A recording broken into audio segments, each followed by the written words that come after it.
ഈ പൂവിന് നിങ്ങളുടെ നാട്ടിൽ എന്താ പറയുക കമൻറ്റ് ചെയ്യണം കേട്ടോ. ഞങ്ങളിവിടെയൊക്കെ കടലാസ് പൂവെന്നിട്ട് പറയുക, ബോഗൺവില്ലേ.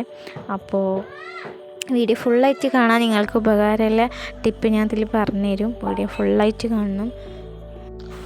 അപ്പോൾ ഈ നിൽക്കുന്ന തയ്യലൊക്കെ ഞാൻ ചെറിയ കമ്പോടുന്ന് കുഴിച്ചിട്ടിട്ടുണ്ടായത് കേട്ടോ. അപ്പോൾ അതെങ്ങനെ ചെയ്യാമെന്നൊക്കെ ഞാൻ ഇതിൽ കാണിക്കുന്നുണ്ട്. അപ്പോൾ ഇത് ഞാൻ അധികം വേര് പിടിച്ചിട്ടില്ല. അപ്പോൾ ഞാനത് എന്താ പറയുക, ഒരു ഞാവലുണ്ട് ഞങ്ങളവിടെ, വലിയ ഞാവൽ. അപ്പോൾ അതിൻ്റെ അടിയിലേ വെച്ചിരിക്കണേ. അപ്പോൾ ഇതിന് തണൽ പാടില്ല. തണലില്ല കാരണം എന്താണെന്ന് വെച്ചാൽ ഇലകൾ ഇങ്ങനെ നിറയെ വന്നുകൊണ്ടിരിക്കും, അവിടെ പടർന്നിട്ട് അങ്ങനെ വന്നാൽ പൂക്കളുണ്ടാവില്ല. അപ്പോൾ ഇത് നല്ല വെയിൽ കിട്ടുന്ന സ്ഥലത്തിരിക്കണം. അപ്പോൾ ഞാൻ നല്ല വേര് പിടിച്ചതിന് ശേഷം അങ്ങോട്ട് മാറ്റി വെക്കാമെന്ന് വിചാരിച്ച് നോക്കുമ്പോൾ നല്ല പടർന്നു. പിന്നെ മഴയില്ലേ, അപ്പോൾ ഞാൻ ഇതൊക്കെ കട്ട് ചെയ്തിട്ട് നാളെ മുതൽ വെയിലത്തൊക്കെ വിചാരിച്ചിരിക്കുക കേട്ടോ. മറ്റേ കുറേ ബോഗൺവില്ല അപ്പുറത്ത് വേറെ കളറുകളൊക്കെ ഇരിക്കുന്നുണ്ട്. അപ്പോൾ അതിൻ്റെ കൂട്ടത്തിൽ കൊണ്ടുവയ്ക്കണം ഇതൊക്കെ. അപ്പോൾ ഇന്ന് ആ ഒരു പണിയാണ്. പിന്നെ ഇത് എങ്ങനെ ചെയ്യാമെന്നൊക്കെ ഞാൻ കാണിച്ചു തരാം. ഇതിൻ്റെ എല്ലാ ചെറിയ പീസുകളും ഒക്കെ എടുത്ത് ഞാൻ അങ്ങനെ കട്ട് ചെയ്യും കേട്ടോ. അതൊക്കെ നമുക്ക് വേണമെങ്കിൽ ചെറിയ അതിൻ്റെ കൂമ്പിൻ്റെ അവിടെയൊക്കെ വെട്ടിയിട്ട് ഇങ്ങനെ കുറേ കവറിലാക്കി വെച്ചൊക്കെ ഉണ്ടാവും. ചിലപ്പോൾ നല്ല വണ്ണല്ല പീസ് കൊണ്ട് കുഴിച്ചിട്ട് ചിലപ്പോൾ ഉണ്ടാവില്ലേ, ചെറിയ പീസാവും ഉണ്ടാവും. അത് ഓരോ ടൈമിലായിരിക്കും, ഭാഗ്യത്തിന് കിട്ടും, അത്രേ ഉള്ളൂ. അപ്പോൾ ഞാനിപ്പോൾ കുഴിച്ചിട്ടതിൽ കൂടുതൽ ചെറിയ പീസ് കളയാൻ മടിയാവും. എനിക്ക് നല്ല കളറൊക്കെ, നല്ല റെഡിൻ്റെ കളറൊക്കെ ഉണ്ടാകുമ്പോൾ എനിക്ക് ചെറുത് പോലും കളയാൻ മടിയാണ്. അപ്പോൾ ഞാനതൊക്കെ എവിടെയെങ്കിലൊക്കെ കുത്തിയിടും. അപ്പോൾ അതൊക്കെ ഉണ്ടായിട്ടുണ്ട്.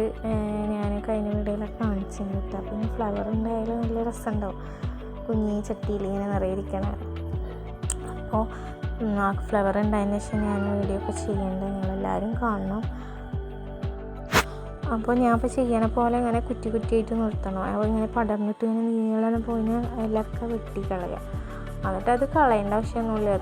അത് നമുക്ക് വേറെ കവറിലാക്കിയേക്കാം, കളയേണ്ട ആവശ്യമില്ല. അതിൻ്റെ മുന്നൊക്കെ അങ്ങനെ കുറേയൊക്കെ കളഞ്ഞിട്ടുണ്ട്. നല്ല കളറിൻ്റെ ഒക്കെ ഞാൻ അങ്ങനെ എടുത്തു വെക്കും. ലൈറ്റ് റോസ് ഒക്കെ ആകുമ്പോൾ അങ്ങനെ കുറേ കളഞ്ഞു. നല്ല റെഡ് വയലറ്റൊക്കെ ആകുമ്പോൾ ഇതൊക്കെ എടുക്കാൻ പറ്റിയ പീസൊക്കെ എടുക്കും കുഞ്ഞത്. ഇതുപോലെ ആവശ്യമുള്ള പീസൊക്കെ എടുത്തിട്ട് അതിൻ്റെ ഇലകളൊക്കെ കളയാം. ഫുള്ളും കൈ കൊണ്ട് പറിച്ചിട്ടാൽ മതിയിട്ട് ഇലകളൊക്കെ ആണെങ്കിൽ കളയാം. എന്നിട്ട് അങ്ങനെ കൂമ്പിലിങ്ങനെ വളഞ്ഞ് നിൽക്കില്ലേ, അതും കട്ട് ചെയ്യണം. എന്നിട്ട് അങ്ങനെ സ്ട്രെയിറ്റ് ആയിട്ട് ഇരിക്കുന്ന ഭാഗം മാത്രം അതിങ്ങനെ 2 പീസാക്കുക, കുഞ്ഞി പീസാക്കിയാൽ മതി. എന്നിട്ട് അങ്ങനെ ഇത് കുഴിച്ചിടും. ഞാൻ കാണിച്ചു തരേണ്ടത് ഇതിപ്പോൾ മോളാട്ട വീഡിയോ എടുത്തിരിക്കണപ്പോൾ അവൾ ആട്ടിയിട്ട് ബുദ്ധിമുട്ടുണ്ടാവും കാണുമ്പോൾ. അപ്പോൾ എല്ലാവരും ക്ഷമിക്കുക. അപ്പോൾ ഈ ഇലകളൊക്കെ മൊത്തം ഞാൻ കളഞ്ഞിട്ട് ഇത് അതുപോലെ ആക്കി വെച്ചിട്ടുണ്ട്. അതിൽ ഒരു ഇല പോലും വേണ്ട. പിന്നെ തലതേച്ച് കുത്താതിരിക്കാൻ ശ്രദ്ധിക്കണം കേട്ടോ. മറ്റേ മേലെ ഫുള്ള് നല്ലത് ഏത് ഭാഗമെന്ന് അറിയില്ല. അപ്പോൾ തലതിരിച്ച് അങ്ങനത്തെ ഒരു സംഭവം ഉണ്ട്. അപ്പോൾ ഒന്ന് ശ്രദ്ധിക്കുക. ഞാനിപ്പോൾ കുറേ ബാഗിൽ ഇങ്ങനെ ആക്കിയതാണ്. എന്തൊരു 3-4 രൂപ ഇത്ര പറഞ്ഞതിന് ഓർമ്മയില്ല, അത്രേ ഉള്ളൂ. അപ്പോൾ അത് വെച്ചിട്ട് അല്ലെങ്കിൽ നമ്മളെ അരിപ്പൊടിയുടെ കവറോ അങ്ങനെയൊക്കെ ഉണ്ടെങ്കിൽ ചെറുതൊക്കെ അതിൽ കുത്തി കൊടുത്താൽ മതി. നല്ല വലിയ പീസൊക്കെ കിട്ടിയാൽ അത് ചട്ടിയിലൊക്കെ ആക്കി വെക്കുക. പിന്നെ പൊടിച്ചതിൻ്റെ ശേഷം ചട്ടിയിൽ ഇറക്കി വെച്ചാൽ മതി. ഞാൻ കൂടുതൽ അങ്ങനെ ചെയ്തിരിക്കണം. ഞാൻ അത് കുഴിച്ചിടുമ്പോൾ എല്ലാവരും പറയും എനിക്ക് എന്തിനാ ഈ മുള്ളിച്ചെടിയൊക്കെ കുഴിച്ചിടുന്നത്.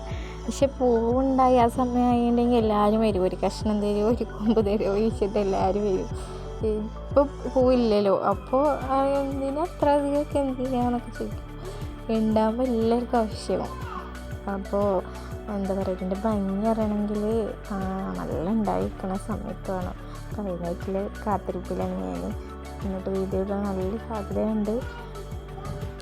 ഇതിപ്പോൾ ഞാൻ ചെറിയ കവറായതുകൊണ്ട് എന്താ പറയുക, ഒരു 2-3 ഒക്കെ ആയിട്ട് വെക്കണുള്ളൂ കേട്ടോ. അതൊക്കെ ചെറിയ തണ്ടാണ്, അതുകൊണ്ടാണ് ഞാൻ 2-3 നല്ല വണ്ണല്ല പീസൊക്കെ എന്നുണ്ടെങ്കിൽ 1 വെച്ചാൽ മതി. വലിയ കുറച്ച് അത്യാവശ്യം വലിപ്പമുള്ള കവറിൽ വെക്കണം. ഇതിപ്പോൾ ഞാൻ ഈ പടർന്നു പോയത് വെട്ടിയിട്ട് വെച്ചിട്ട് വെറുതെ കളയാൻ മനസ്സ് വരുന്നില്ല. അപ്പോൾ അതുകൊണ്ട് ഞാൻ വെച്ചതാണ്. പിടിക്കുകയെന്നുണ്ടെങ്കിൽ നല്ല രസമാണ്, കുഞ്ഞി പത്രത്തിൽ കുറേ ഇങ്ങനെ ഉണ്ടാകുമ്പോൾ. അപ്പം ഞാൻ വെറുതെ ഞാൻ വേസ്റ്റ് ആക്കാൻ തോന്നിയില്ല. നല്ല നല്ല കളർ അപ്പം ഞാൻ വെട്ടിയിട്ടിരിക്കുന്നത്. വയലറ്റ് ഉണ്ട്, റെഡ് ഉണ്ട്, ഒരു പീച്ച് കളറ്, അതൊക്കെ വെട്ടിയിട്ടിരിക്കുന്നത്. അപ്പോൾ കളയാൻ എനിക്ക് മനസ്സിലായില്ല. അത്യാവശ്യം എടുക്കാൻ പറ്റിയൊക്കെ എടുത്തിട്ടുണ്ട്. എന്നിട്ട് പിന്നെ ബാക്കി വേസ്റ്റിലിട്ടത്. ഇതിൻ്റെ വളങ്ങളും കാര്യങ്ങളൊക്കെ ഞാൻ ചെയ്യാറുണ്ട്. അപ്പോൾ ചെറുതിന് അതിൻ്റെ ആവശ്യമൊന്നുമില്ല, കുറച്ച് കൊണ്ട് വലുതായാലും ചെയ്യുക. പിന്നെ വീട്ടിൽ പഴത്തിൻ്റെ തൊലി, മുട്ടയുടെ തൊലി അങ്ങനെയൊക്കെ ഇട്ട് കൊടുക്കാറുണ്ട്. പിന്നെ ഇത് വേറൊരു വളം ചെയ്യാറുണ്ട്, അത് ഞാൻ പിന്നെ വീഡിയോയിൽ കാണിച്ചു തരാം. അതിലൊക്കെ ഞാൻ ചെയ്യാം, അങ്ങനെ അടിച്ചു കൊടുക്കാറുണ്ട്. അപ്പോൾ ഇതുപോലൊക്കെ ചെയ്യുക, അത്രേ ഉള്ളൂ. അപ്പം ഇനി എന്താ പറയുക, അടുത്ത വീഡിയോയിൽ കാണാം.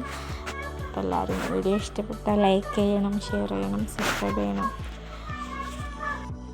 അപ്പോൾ എല്ലാവരും ഇതുപോലൊക്കെ ഒന്ന് ചെയ്ത് നോക്കുക. ഒരു ചെറിയൊരു കഷ്ണം കിട്ടിയാൽ മതി, നന്നായിട്ടുണ്ടാവും, നോക്കിയാൽ മതി. വല്ലാണ്ട് വെള്ളം ഒഴിച്ച് കൊടുക്കേണ്ട ആവശ്യമില്ല ഇതിന്, അപ്പോൾ വേഗം ഉണ്ടാവും. പക്ഷേ നമ്മൾ ചെയ്യണ പോലെ ഒന്ന് ശ്രദ്ധിച്ചാൽ മതി, അത്രേ ഉള്ളൂ.